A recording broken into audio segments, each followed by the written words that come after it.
Okay. A little bit thinner than last time, but shall we start? All right. So, in this last lecture, we're going to go forth and talk about. We talked about the general problem, and then we spent a while talking about how to try to detect WIMPs, which are one of the preferred candidates for dark matter. But we also noticed that there's some limits from neutrinos, so we're going to talk about those limits and what they imply. And then we're going to talk about other types of dark matter direct detection, which I'm not going to go into as much detail because I'm not as much of an expert in, so I'm not going to talk about stuff that I don't know as much about for a long time because I'll get myself into trouble. Anyway, so let's talk about neutrinos. Okay, so we're talking about neutrinos and we're talking about low energies. So this is really, we're talking KVs, right? So we're not doing anything high energy here. So the things that we're going to mostly be looking at are some of these neutral current guys, which are the coherent scattering, and then we're going to look at the electron scattering for some of the experiments where that becomes a problem. Okay, so here are the cross sections. As you can see, so we call this. So there's people call it CNS, CNNS.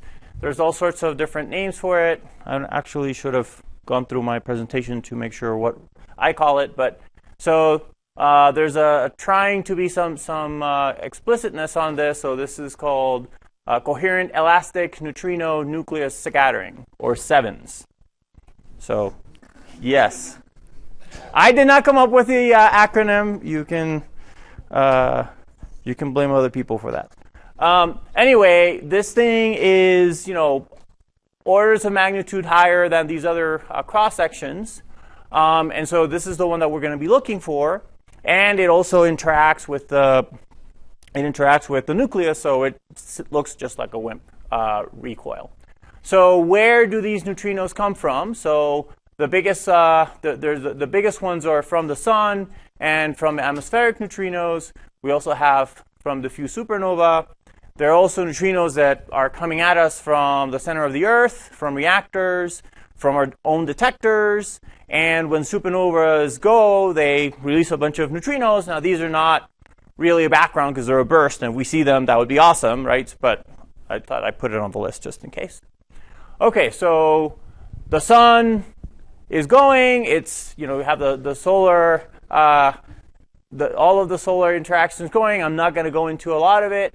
Basically, just to point out that we have a bunch of neutrinos that come out that are that have a spectrum to them, and then we have some neutrinos from beryllium-7 and from HEP that are lines.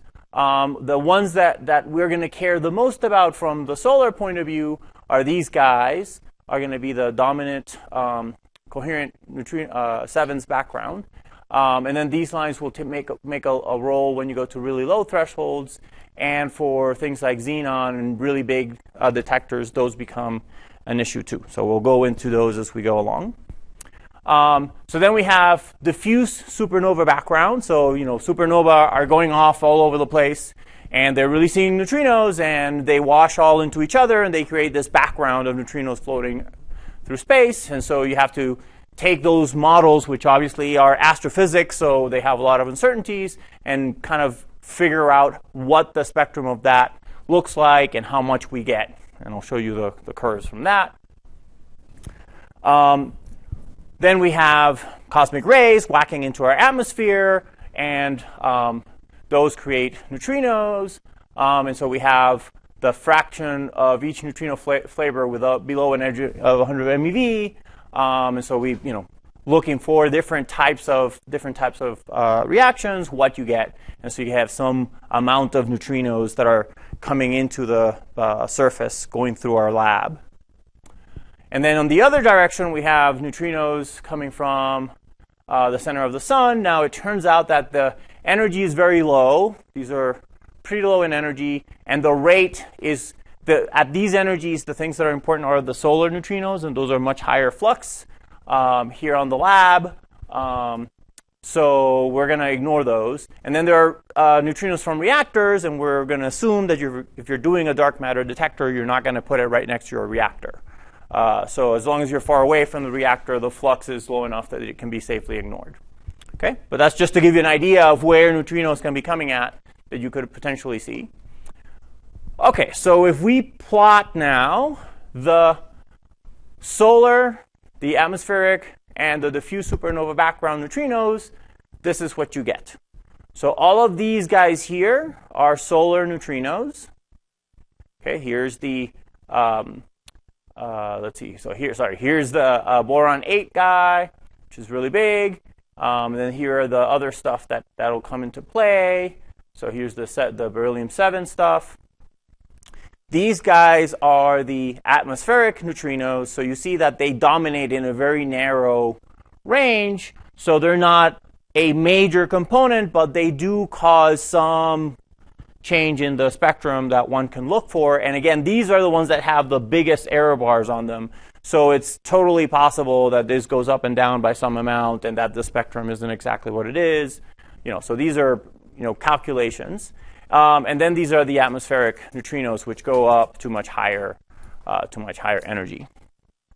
Okay, so we have that flux going through our detector, and then we go and as we talked about before, we're going to start by looking at the I put the right name up. We're going to start looking at the coherent spin independent scattering. So we have an A squared term. And then this is the cross-section for coherent neutrino scattering, which is essentially the same deal where you have the neutrino just whacking into the nucleus, and there's a form factor, and so you get a very similar spectrum. And our detectors are getting good enough that we're going to start to be sensitive to these signals. These cross-sections, we're getting to the point where these cross-sections are non-trivial. Now, the spectrum that you get will depend on the energy of the neutrino. And so depending on the threshold of your detector, some of these you care about and some of these you don't. So if we go back to here, you can see that all of these guys, which are, these are lots of orders of magnitude above these guys, are all around 1 MeV or less. So if you then go over here and you see the recoil energy that you get for something that's 7 MeV, you only get to a couple of keV, right? So 1 MeV neutrinos, if your detector has a threshold at 1 keV, you're not going to care. You can't see them. The energy that they give your detector is too small. And so this plays a big part depending on the target and on the threshold on which of these you care about. Okay, so we can then integrate out what the recoil spectrum will look like, and this is what you get. Okay, now. So this is basically doing the integral of the rate for a given recoil energy, and you see that we have here this little, let's see, it's whatever that color is, pink dash dot line right here. That's the boron 8 neutrinos. Then you see this black line. This black line is the spectrum that you get from a WIMP signal that has a mass of 6 GeV and a cross-section of 4.4 times 10 to the minus 45 square centimeters. Okay? And so if you look at that, you can see that those two are really similar. Now, if you have a really big detector, so you see this whole entire spectrum, you would see the difference down here, or you would see the difference down there, up there, right? But you need two things to do that. You need to have a low threshold. So it's very possible that your detector has a threshold that's not too low below a keV, right? You have to go to really low energies to start seeing these guys, and you have to have a really big detector to be able to get to the cross sections that you'd be able to see this, right? So this is the case for example, super CDMS. So for super CDMS, we're not going to be able to see these guys, but we will basically be in this box, which means that those spectra look really, really similar. Now, you can go and say, okay, well, each of these guys individually has a pretty similar spectrum, right? So you can go and fit each of these as if it were a WIMP signal and ask what WIMP has the same spectra for mass and cross-section than these individual sources. And that's what this is. That's actually not yet. So this one is just the boron 8, sorry. So this one is saying, okay, if I then go here and I fit the neutrino boron 8 signal, like if it were a WIMP, what do I get? And this is what you get. Now this is for different nucleons. And so you get different values. So this is the WIMP mass that you reconstruct. You can see that as you go to lighter atoms, it gives you a higher number. And then once the form factor kicks in, you kind of even out at the same around 6 GeV. Okay? And then this is the cross-section. So you don't know, the events that you have don't have a little flag that say, I'm a neutrino, right? And they also don't have a little flag that say, I am a spin-independent scatter. Right? We don't know. We just get energy on our detectors. And so you have to assume what type of scattering you have. So if you assume that they have a spin-independent cross-section, this is the cross-section that you would say that the WIMP has if you were taking that boron 8 signal and just assuming it was a WIMP. Now, you could also say maybe it's a spin-dependent recoil, and then you would get these cross-sections for different elements for proton or neutron coupling to the spin-dependent signal, right? This is not saying that we would be, we know that those neutrinos are there, right? So we're not going to go like, hey, we discovered dark matter. But, it helps to kind of frame the space where this becomes important. If you're looking for WIMPs and you want to look for WIMPs below 10 to the minus 44 cross-section at around this mass, then you're going to have an issue, right? So so again, this is basically kind of the same thing where you've now taken different elements and seeing where a fit of the spectrum leads you to. And again, it's sort of that same box of around 6 GeV and 10 to the minus something times 10 to the minus 45. Okay, so now you can do that for all of the other types of guys. So I do that for every single one of these, and I get these points, okay? So here are what the reconstructed masses and cross-sections, assuming a spin-independent recoil for each of these guys over here. Now, for the atmospheric guys, you can see that you can't reconstruct the mass very well. And why is that? Why can't you do that? Why does it look like this bar? Spent a lot of time talking about that. Because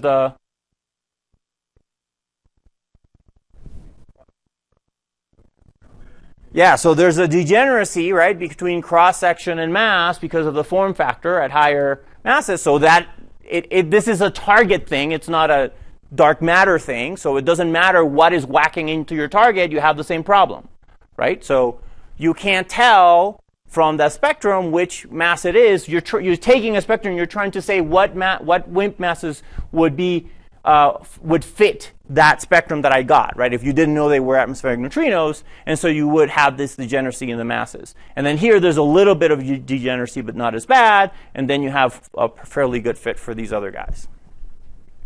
Okay, and this is for a germanium target. All right, so now we want to say, well, we want to take that into account and say, well, we're not silly. We know that those neutrinos are there.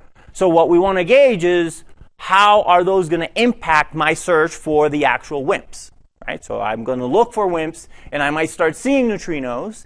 So I want to have some way of quantifying how hard neutrinos will be to eke out of the data when I have a spectrum of, sorry, I didn't say that right.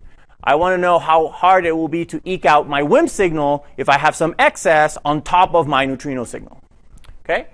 So we define a discovery limit, which basically says that I'm going to take data, I'm going to have some excess over my neutrinos, and I'm going to say that the discovery limit is defined as thus. If the true WIMP model lies above this limit, then given a particular instance of an experiment, I have a 90% probability to obtain at least a 3 sigma detection of the signal.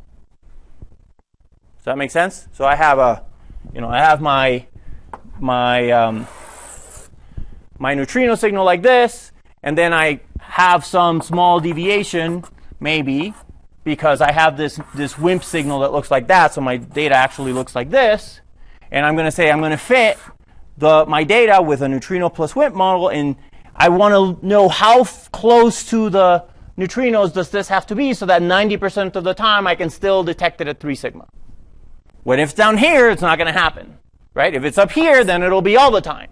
So there's some range at which it's going to start getting hard, and I want to know where 90% of the time I'll be able to do it, 3 sigma. OK.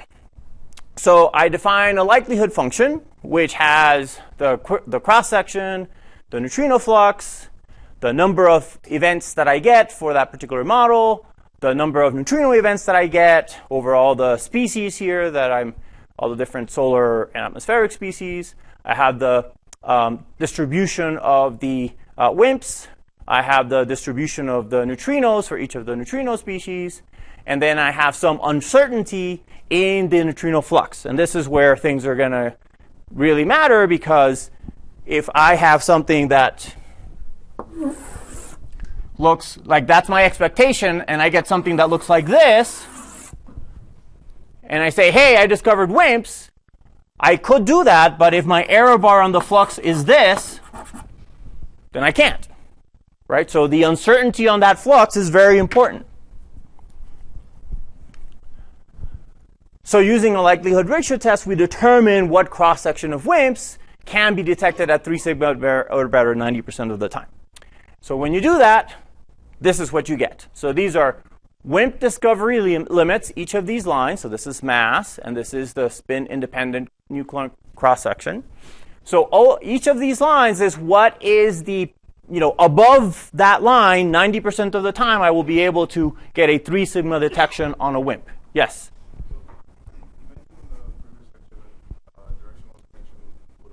I'm going to get there. Yes, go ahead, finish your question. I don't want to do that. If it's a directional detection question, I will get there. We have a couple slides to get there. OK, so if I have more data, so 0.01, 0.1, 1, 10, 100 ton years, if I have more data, then I have more samples, and I can see the differences in my spectra, and I can better differentiate between the neutrinos and WIMP signals. Furthermore, you can see that this kind of goes like this, and those peaks line up with some of the energies of some of the neutrinos, right? And as we were seeing before, the boron 8 has a spectral shape that's very similar to a WIMP of around 6 GeV. So it is harder to drill down underneath that at that mass than it is over here, where the spectral shape difference is bigger. Does that make sense? So there isn't a neutrino floor. There's no such thing as a neutrino floor. But we basically define some arbitrary, if you took enough data, you would be able to tell the difference. But it becomes harder because you're going to start to need to subtract that data, and it's going to start to mean that you need a lot more exposure. So, and we'll get to that in a second. So let's look at this guy first. So this is the boron 8 energy. So if I look at WIMPs, let's say that just for bad luck, and it's not actually that crazy, right? Because that 6 is really close to where asymmetric dark matter might live, right? So it is possible that we're in a situation in a universe where our WIMPs might have a mass close to 6 GeV. So if that were the case, then this is what happens as you take basically more exposure. So on the top here is the exposure in ton years. And on the bottom is the number of neutrinos that you see, that you expect in your experiment. So when you're expecting basically no neutrinos, you're in a background-free regime, and your limit grows as 1 over mt, right? It gets better as 1 over mt, right? So then at the point where you start to maybe see 1 neutrino, then you get into Poisson statistics, and you have to start subtracting your background, and then your resolution, your sensitivity then turns into a 1 over square root of mt. right? Because now you're subtracting the background. Now, at some point, you get into this situation where you're in the inside of the error bars of your flux, and there, more data, so more data would still, you won't know whether you're inside this error bar or not, and so you basically flatten out. This is what's called what we call the saturation regime, okay? But what happens is that because the spectrum is a little bit different, right, at the edges, and it's not exactly the same, if you have enough data, then even though you don't have a good handle on the total spectrum, you can actually then see the difference by looking at the spectral shape. And so at the time where you have gajillion, you have millions of neutrinos, then you can very easily tell the difference between the WIMP and the neutrino background, so you go back to 1 over square root of MT. And how long the saturation regime lasts and how much neutrinos you need in order to get over the saturation regime depends on the uncertainty in the neutrino fluxes, right? If you have a lot of uncertainty, then you're going to need more. Let's see, how is that going? Yeah, so if your uncertainty is very small, then you're going to stay in the 1 over square root of MT for a lot longer before you flatten out. Okay?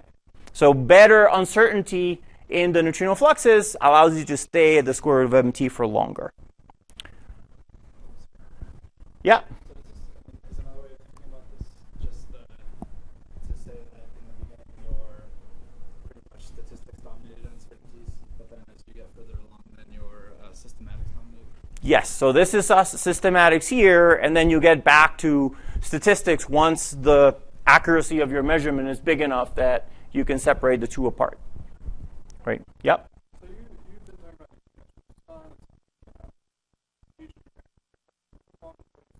how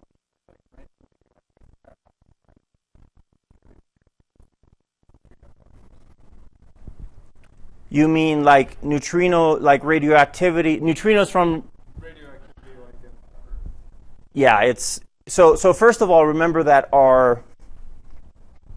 so that would, I think the answer to that is just that's the geoneutrino signal, right? So there's a bunch of neutrinos, of radioactivity on the Earth. That's that geoneutrino signal, and it is much, much smaller than this. So even though 1 over r squared is it's rough, the sun is pretty big. Yeah. And so it has a small mass advantage over the Earth. And so it still wins out. Okay, so basically this is where we're shooting for super CDMS no lab, and then we define the neutrino floor somewhat arbitrarily at a place where you basically start saturating with the uncertainty that we have in the fluxes right now, which is somewhere in the 15 to 20%. Okay, so that's how we define the neutrino floor. Okay, so then we can look at the atmospheric side, which is important for the high mass WIMPs, and similar things happen. So again, you start off going pretty fast, and then you start getting close to seeing a neutrino, and then it slows down, and then you get to the point where you saturate. Then you have to, in order to continue going down, right? Then you have to get over here and then continue to go down. The important thing to note here is this, right? These are the cross sections. And so what this says is if we want to go below 10 to the minus 49, okay, and the problem, as you guys know better than me, is that supersymmetry has no problem. Well, you have to do a little bit of fine-tuning, but you can certainly come up with plenty of dark matter models whose cross-section is much lower than that, right? And so in theory, it would be great if we could drill down as much as we could. But then you have to look at, this is the current generation 2 experiment, LZ. This is the exposure it has.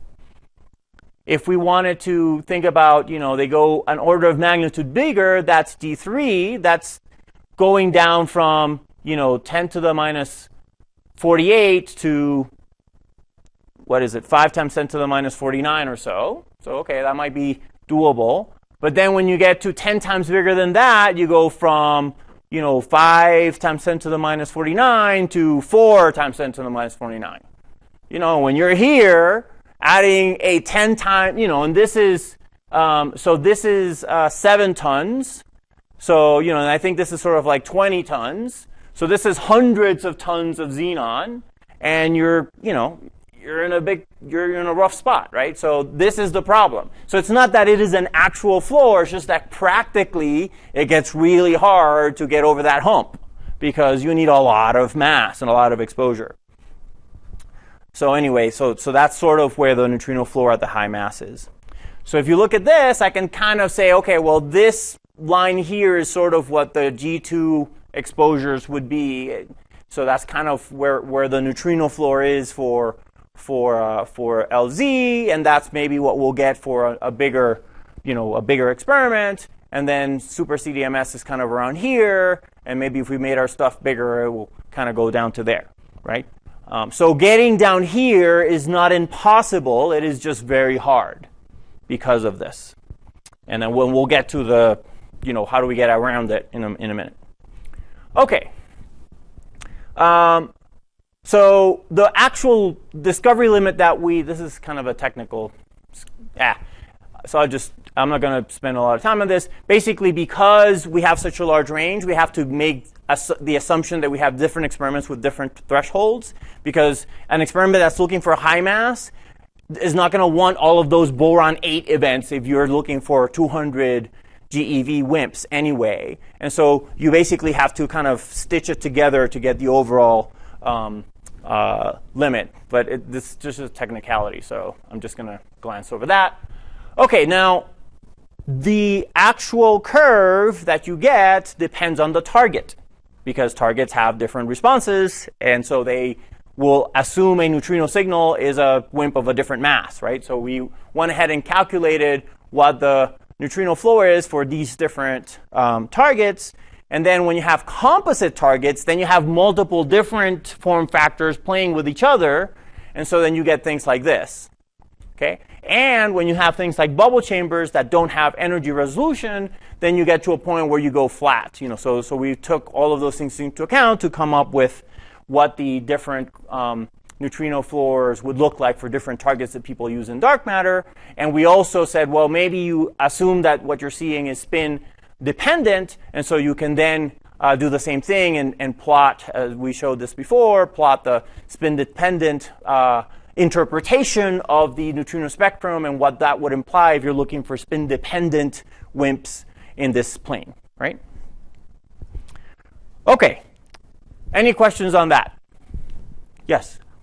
Are there any significant nuclear physics uncertainties in these coherent neutrino?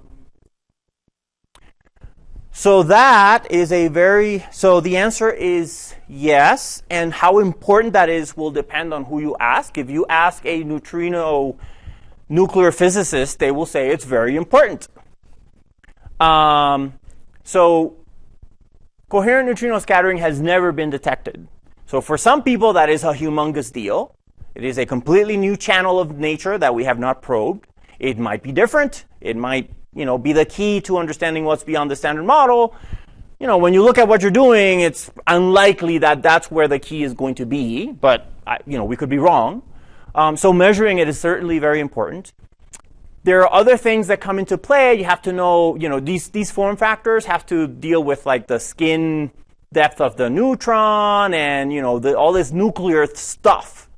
And most of that doesn't matter too much for the really low energy stuff. So for super CDMS, the form factor is basically 1. When you get to the atmospheric neutrinos, which are higher energy, then it starts to matter, because now you're getting to the place where the form factor, as we've seen for xenon, where it does matter. And so those can be different depending on our knowledge of the nuclear form factors. Those will also be important for WIMPs. Right? So there are some numbers we don't know that people calculate, but they may be different. Okay, so now I'm going to talk about electron recoil background from neutrinos. So these are basically these two guys. Right? So we have either through neutral current or charge current, electrons getting whacked by a neutrino in our target. Now, as I said, the cross-section is much smaller, but you get a much higher recoil because the mass of the electron is very small. And for this, it turns out that the pp and the beryllium-7 will dominate because the spectral, and I don't have the spectrum here again, but if you remember, the spectrum was really, really big at the left end of all of the things where pp and the beryllium-7 were. Those are, orders and orders of magnitude more neutrinos than the other things, and they all are going to generate electrons, so those are going to be the things that matter. And so these are important in that they generate a lot of events, much more than all of the other gamma generating events that people worry about. So this is a study for Darwin, which if you remember is like the mega xenon one. So it's what xenon would like to get to at some point. And so you can see that the recoils from electrons being knocked by pp and beryllium-7 neutrinos are by far their dominant background from all these other things in the range where they're going to be looking for WIMPs. Now, the reason that for xenon this is important is because most of these technologies have electron recoil, nuclear recoil discrimination, but xenons isn't as good as, for example, argons. So if you have a 99.5 rejection cut, then you can lower that. So this is the electron recoil background below cross-section. So you can see this is sort of, 10 to the minus 48. Right? So it's at about the point that you can get to from the coherent scattering too. Right? So you can manage that and it doesn't become your background as long as you can reject electron recoils with enough efficiency. Now, this is better than they can do right now. And as we were talking about when we were talking about the big vats, as you make them bigger, then measuring things becomes harder. And so it's not trivial to say that they will be able to get to this rejection factor because growing the experiment makes all of these numbers harder to obtain, right? It's a lot easier to get a very high rejection factor if you make a small experiment where you catch most of the light. If you have a huge experiment with huge walls that don't have photomultipliers on them, you lose more stuff, right? So it is not a given that they will be able to get here, so that is something to keep in mind. So this is about what just a exposure versus the relative cross section. So they have kind of a point here, and they see how it changes as they change exposure. And this is just CEVNS. See, they spelled it different here. And this is with all of the other stuff, which is dominated by these PP guys.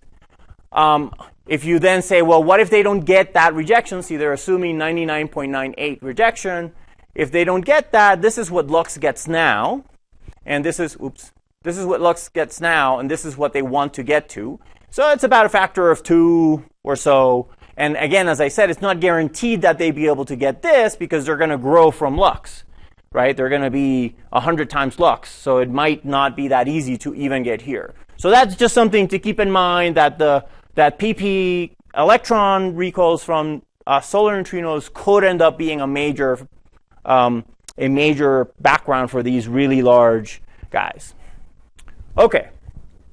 But we, of course, would like to say, how do we get beyond the neutrino floor? So one thing you can do is look at this slide that we were looking at before and say, hey, well, there's all of these different cross-sections that you calculate. I mean, these aren't that different, but the masses are different. And then for spin-dependent, you do get different numbers. So maybe we can use that to separate. If we have multiple targets and we analyze the data together, maybe we could use that to separate out one thing from the other. For spin-independent, because these are so close, it really doesn't help that much.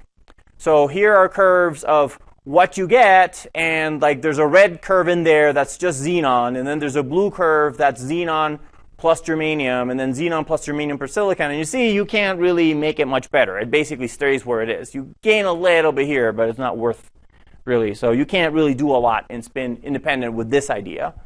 On spin dependent, you can do a little bit. So, you see these guys kind of getting better, and then as soon as you add C3F8, you go kaplunk all the way down here. And so really it's just because C3F8 is much better for spin independent. That's why Pico is doing this. for looking for spin-dependent neutrinos. So we plotted what you would get with just C3F8. So it's also, okay, it's not insignificant. It's at least a factor. So this is an order of magnitude here. So that's maybe a factor of 5 or so, but not incredibly. If you really want to go beyond the neutrino floor, what you want to do is you want to have directional detection, as we were talking about. And so if you have a question after I'm done with this one, let me know. So we've already talked about this. So this is so we won't go through this. Right? So the same idea, thing is spinning, blah, blah, blah. Now, what this plot is the, if you have a directional detection detector so that you can see where your events are coming from,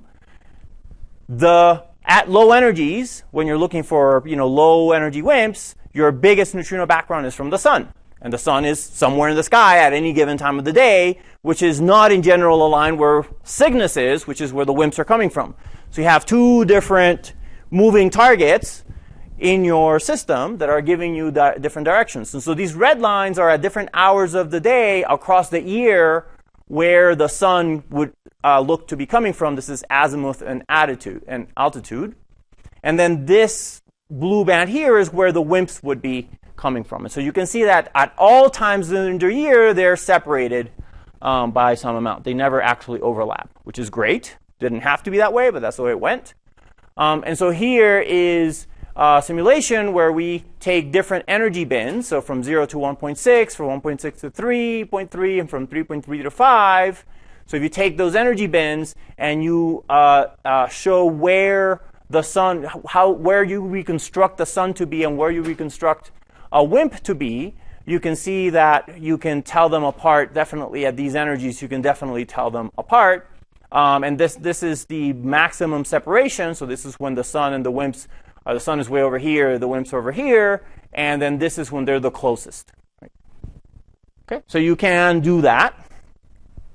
So then, if you go back to this plot and you say this is the saturation regime for the 6GeV WIMPs, if you have that ability to tell the difference in the direction, if you have directional detectors, then you never saturate. You just go down as 1 over square root of MT. So then, you can basically go below the neutrino floor as far as you want to, and you never get into the saturation regime. Now, you're still going as 1 over the square root of MT, because directional detectors are not event by event discriminators, so you can't just throw away your background. You have to subtract your background, so you have to go as the square root of exposure, which still is painful, but it's not as painful as being stuck in this plateau for 3 generations, right? Now, at the higher masses, it helps, but not as much. Can you guys guess why? For the atmospheric neutrinos? Because the atmospheric neutrinos are coming from all over the place, right? So they're not a spot. They're coming, the neutrinos that get made in the South Pole come through the Earth and come up. So they're basically going in all directions, and so you have a signal coming from from over there, but your background is also, some of it is coming from over there. So it's not as good, although it still helps.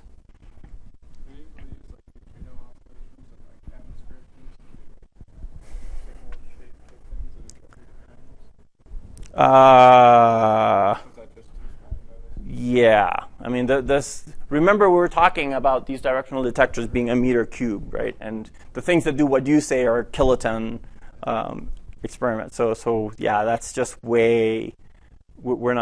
way we could do that. I mean, you would need to build a much, much bigger experiment. Okay, so that's all I'm going to say about neutrino backgrounds. Anybody have any questions before we move on? Yes?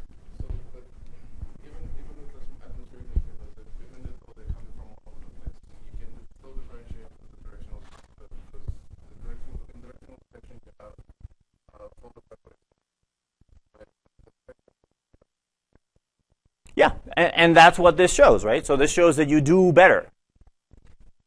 So you can separate them. It's not that it doesn't work, it's just that it works less good. Because you still have some of the neutrinos that are coming the same way as the WIMPs. But yes, you can still use that to separate out, and so you can see it slows down, but it never flattens out.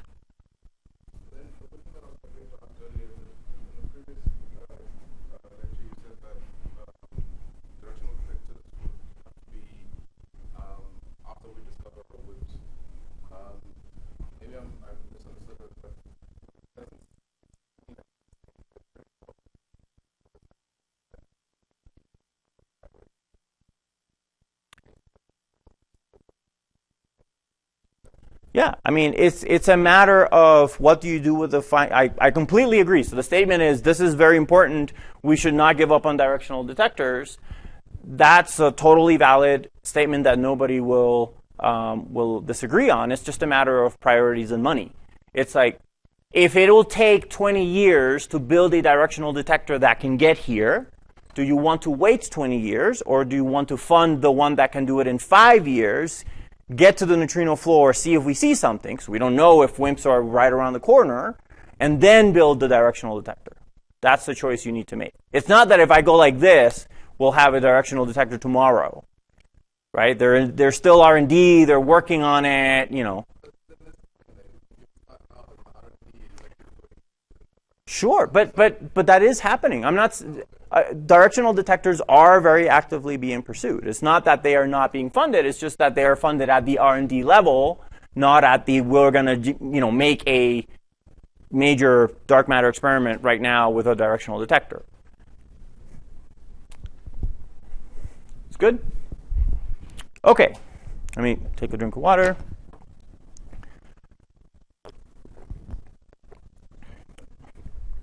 Okay, so now I think we're finally done talking about WIMPs, or at least talking about stuff over here. Now we're going to move down this way. So we're going to start in the kind of keV to GeV range. So we know that we can't have thermally produced dark matter that's less than a keV in mass, because it would be warm dark matter, and it would be too hot to produce the structures that we see today. And I'm sure Tracy will talk more about that. So we know that if we're looking for dark matter that's thermally produced and is at some temperature, was made early in the Big Bang, then it has to be above this. That doesn't mean it can't be over here. That means that then it just can't be thermally produced. So, there's no reason why, and we will look for these guys. But anyway, that gives you some scale. And it's just really hard to look for particles over here anyway. So the idea here is that you're going to whack into the electrons, and you're going to look for that. Now, it turns out, of course, that as we've been talking about, all of these detectors can see electron recoils, or at least most of these WIMP dark matter detectors that we've been talking about can see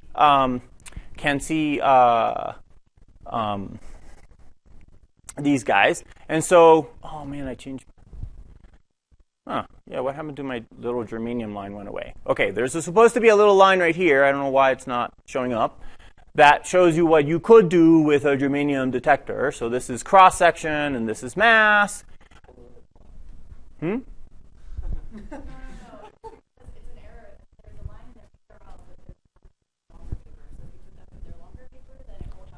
Oh, okay. So it's okay. So it's Catherine's fault. It's not my fault. Okay, she screwed up. All you Berkeley people tell her. Okay, so this is a lot of work done by Ruben and Essig and Catherine Zurich. They've been kind of looking at this. So I'm basically showing their papers. And there's Berkeley people that work with her here. So Caitlin, I'm going to show some of her results in a second, so you guys can correct me if I screw up. Anyway, the point is that you get electrons. Now, of course, you have to look at those and say, am I seeing a WIMP or am I seeing a gamma, right? Now, when you think about it, though, so these electrons, what is the energy of an electron when it recoils from most gammas that you think about? And you then, I guess, have to look at what the backgrounds are, right? So you have to think about what backgrounds do you get when you're looking for recoils in the EV or less regime. And, that's a very different regime than what at least us as dark matter experimentalists are used to think about, because we're looking for keV stuff. And so it's a very different background population. I mean, you still have Comptons that come down, right? And so you have to deal with those. But anyway, in these studies, we're saying, okay, what can you do if you have some sensitivity to very light recoils. And how do you do that? Well, you do that if you have xenon, then if you can look at single photons, right, that come out of your xenon scintillator, you can ask, well, what's the minimum recoil that your xenon would, that something in xenon would generate some scintillation that would allow you to see a single electron, right? So the way that it would work in the xenon, I don't think I said that quite right. The way that it would work in xenon is that you have an electron recoil, but you just have one, and it sees the field, and it goes up to the top of the grid, and then it fires off, and you see that single electron, right?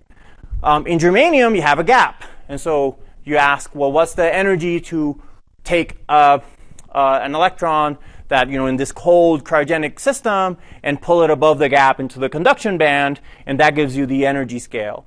Now, if you want to get to these kind of MeV, milli-eV scales, then you can think about superconductors, which have quasiparticles where the gap is very, very small. Okay, so let's see. So this is a design that Matt Pyle worked on in this paper by the Berkeley guys that says, okay, I'm going to have a superconducting block, and this superconducting block has a whole bunch of Cooper pairs in there, and the gap is 0.6 milli-eV. Okay? And so if you have something that comes in and hits one of those electrons that are paired into Cooper pairs and gives it something above 0.6 milli-eV, then it'll break Cooper pairs. And you'll have these quasiparticles that'll rattle around in here. It turns out that the mean free path of quasiparticles in aluminum is pretty long. So if you make this at about a 5 millimeter cube, they will be ballistic. So the Cooper pairs will basically be kind of rattling around. They rattle around until they hit this. And this is a tungsten quasiparticle absorber. So the electron comes in and hits this thing, and this guy has a lower gap, and so you break Cooper pairs in here, and they diffuse into this TES, and this works basically exactly like a CDMS detector, which was why Matt was designing it. And so then this would be a TES, and you would read out that energy. So this is basically a collection area where you can have those quasiparticles that are rattling around ballistically and get on there. Now you can ask, what about the neutrino backgrounds? And it turns out that for these small recoil energies that we're talking about, so they calculate what the coherent scattering background is, they integrate it and get that you get between, if you're looking between 1 milli-eV and 1 eV, you get 3 events. Let's see, less than 1 event for between 1 milli-eV and 1 eV, and 3 events between 10 milli-eV and 10 eV. So they're a small, they are not zero, but they're a small contribution. And then the spectra that you get depends on the model building and whether you're talking about a massive mediator or a light mediator. And I'm not going to go into that because you guys are going to start asking me questions I won't know the answer to. But you can go read the paper, which will make a lot more sense. Okay. So you can then say, okay, oh, here we go. No, this still doesn't have it. Damn it. They're here. See, here we go. So then you can say, okay, these are lines for certain assumptions, which are down here of the mediator and the model parameters, and this would be the cross section that they would have for different masses, and then these are the sensitivity curves, assuming that you have a superconductor for both light mediator and massive mediator, and then here's the xenon 10 results. So this is doing the single electron sensitivity, and then this germanium is sort of what we think we could do with a super CDMS type detector that had single electron sensitivity, which we think we can get in the next, couple of years. So it's very possible that we're definitely going to be able to get below a GeV, and we're going to get reasonably into the MeV sort of region just with super CDMS, and then these other superconducting technologies, which are still in the napkin stage, but people are going to work on them, will allow us to probe over here. So there are ways to move forward or downward, whatever, in mass, going that way.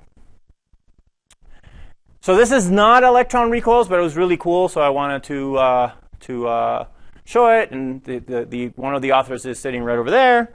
And so the idea here is that when you have two excitation processes, so this is a nuclear recoil, but having two excitations in superfluid helium, you can actually get very similar sensitivity. And I think this is kind of the same type of plot where you have the mass here, and this is the sensitivity of this liquid superfluid liquid helium detector, which again uses TESs to detect the excitations made by these reactions.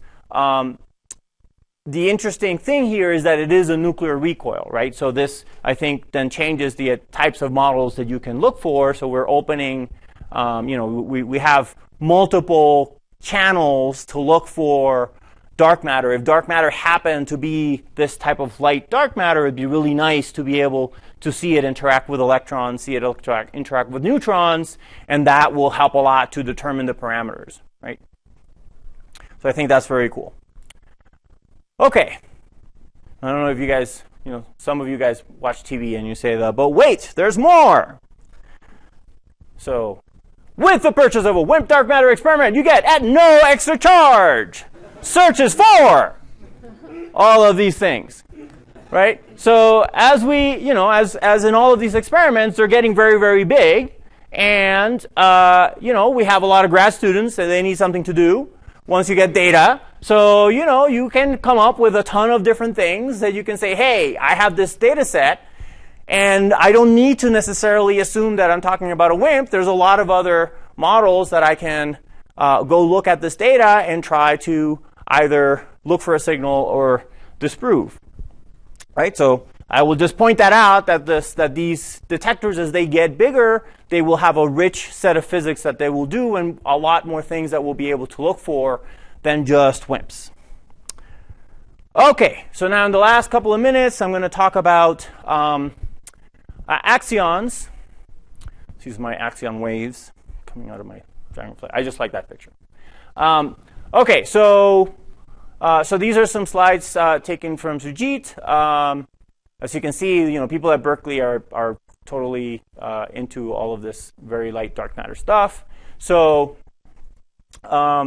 you can have different types. So you can look for axions, or you can look for hidden photons, and then they have different channels from which to look for them. So we'll start just with axions. Now you have, and I'm not going to talk about axions because you guys have a gajillion lectures on that. So, we can look for different types of coupling. We're going to basically be looking mostly at the axion-photon coupling. And so what are the experiments that are kind of looking for these things? So not all of these. So we have microwave cavities. We have solar observatories where you have a big tube and you put a magnetic field in it and you point it at the sun, and so you're trying to see axions coming from the sun that convert to an X-ray, and then you have an X-ray detector back here. You have these photon going through a wall experiments. So there's a lot of different experiments that are out there. I'm just going to concentrate on a couple which are specifically looking for dark matter candidates. So the biggest experiment is the ADMX, is the Axion Dark Matter Search, which is a second generation G2 DOE funded experiment. And they use a dilution refrigerator to cool down this cavity, and then this cavity is tuned to different frequencies with a big B field in it. And if the B field is correct, then you can get coupling between the axion and photons in the device, and you get an increase in the signal that you're seeing from your cavity. So ADMX is searching. So this is sort of the published results from ADMX. So here's the mass and the coupling. And ADMX2 is planning to basically do the definitive axion search. And as you can see, there's a lot of other constraints from different experiments. But this is kind of going to be the for axion for the QCD axion. This is going to be the kind of definitive experiment, at least for these theories. There is another experiment called ADMX high frequency, which is basically looking to fill in this region here up to around where the warm dark matter starts being a problem. Basically, it's very, very similar technology where you have these microwave cavities and you're tuning the cavity to different frequencies and looking for that excess signal when you actually hit the resonance, right? So it's a resonant effect, right? Okay, so another way that people are looking for axions. So this is new ideas that are coming out. So this is CASPER, the Cosmic Axion Spin Precession Experiment. And so depending on whether you're looking for general axions or QCD axions, basically the idea is that there's an axion field and you have a nucleus and you are looking for some precession in that nucleus, and that precession can be sensed with NMR type experiments, and that will give you a signal that you can then look for. So you measure the spin rotation and you can detect the axion. And the way this works is basically you have an NMR setup, you have some target, and you put a B field, and then there's some axions coming through. You have a squid loop here, and these guys are moving around, and you're sensing that magnetization in this squid pickup loop. And you change the B field, so you change the Larmor frequency, so that changes the axion mass, and you look for a bump in that signal, right, when you hit the right axion mass. So this is a really exciting idea. It's well understood technology. I think, as usual, it's all the practical stuff of getting the right target in the right field with the right squids and the right coupling to actually be sensitive enough and lower all of the backgrounds. I don't know what the details of those issues are, because this is still sort of in the planning phases and I'm not involved in it, but it's a very exciting idea.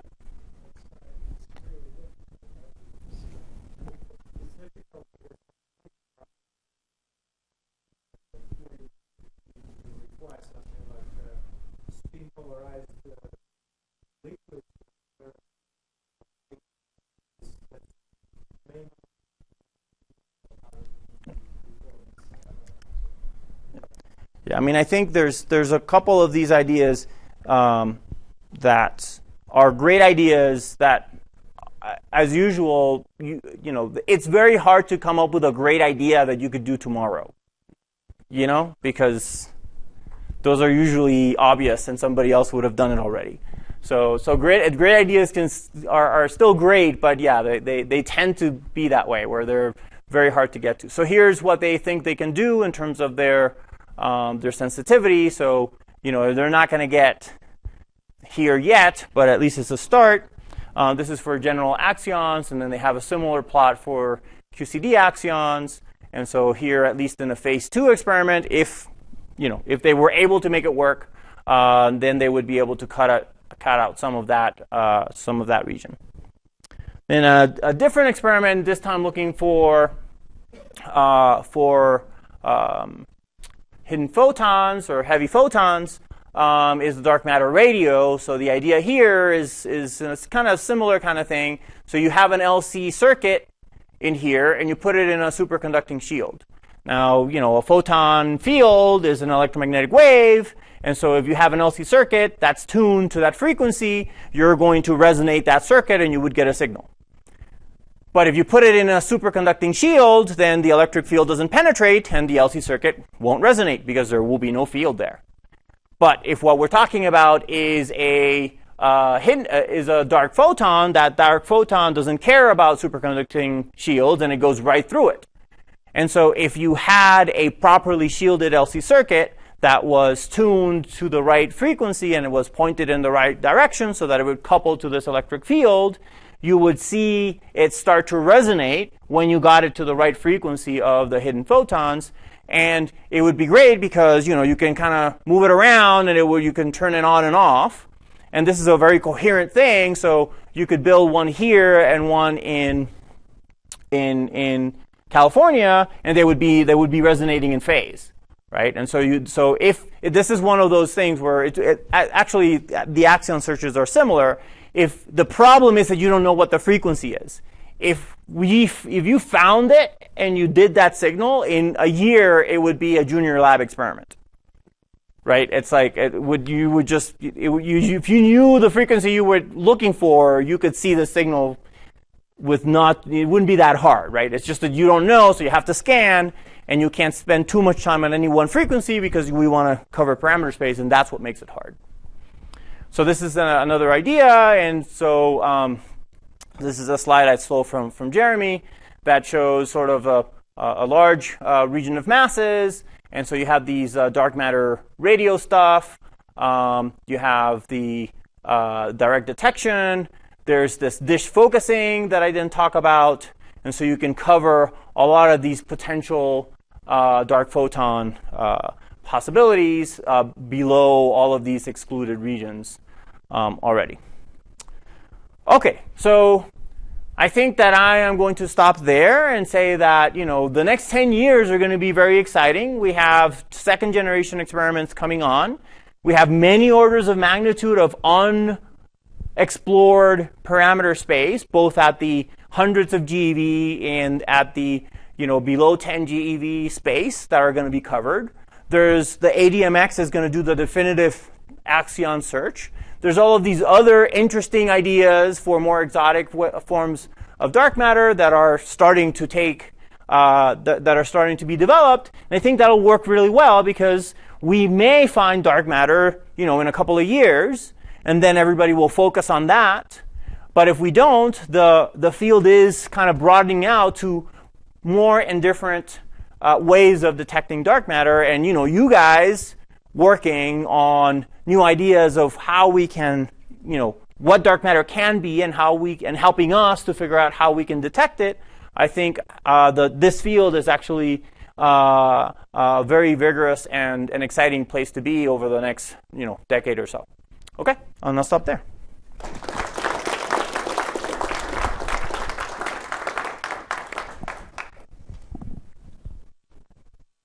Any questions? All right. Break. These